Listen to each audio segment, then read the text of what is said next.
Allah Azza wa Jal, for example, commands in Quran in many places. One of them, for instance, "U'budu rabbakum."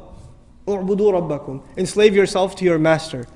If you want to know, we study a lot of Quran, you know. You could study tafsir for years and years and years and years. And somebody, my teacher asked me actually, one time I was studying with him, and I'd been studying, not years, I was studying Quran with him for like 6 months, and he asked me, give me the summary of the Quran, one sentence. Actually, and I said, one sentence? He goes, okay, fine, 2. So he wants a summary of the whole Quran in 2 sentences. And I'm thinking, I'm going, in my head, I'm doing a review of the stuff he talks about all the time. How am I going to summarize the entire Quran in 2 sentences? And I remembered what he said, and I used it, and he said, you're right. Alhamdulillah. Here's what it was. Number 1, accept Allah as master and accept yourself as slave. A lot of people accept Allah as master, but they still don't accept themselves as slave. Just accept it. Internalize that He is master, you are slave. Accept that. Number 1. And after you accept that, the second sentence, accept that this guidance is only beneficial to people who accept themselves as slaves.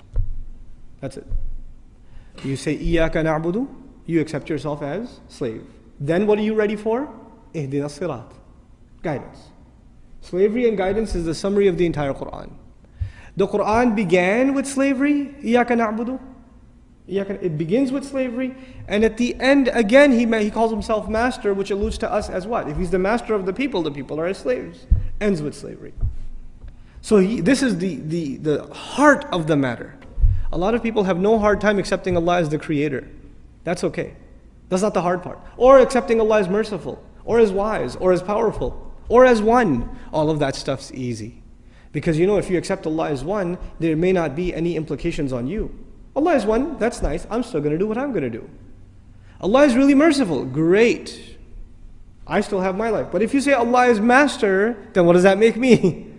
That makes me slave. And to put it in very simple terms, the difference between a free person and a slave person is very simple. It's not a complicated subject.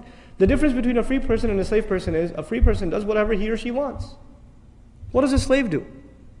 A slave cannot do what he or she wants. If a slave did what he or she wanted, then they would be considered free. The only thing that makes them a slave is they do what the master wants. If you accept that your will comes under the will of Allah, your will has to be submitted like a slave before the will of the master. Then you've understood what this book is, what this message is.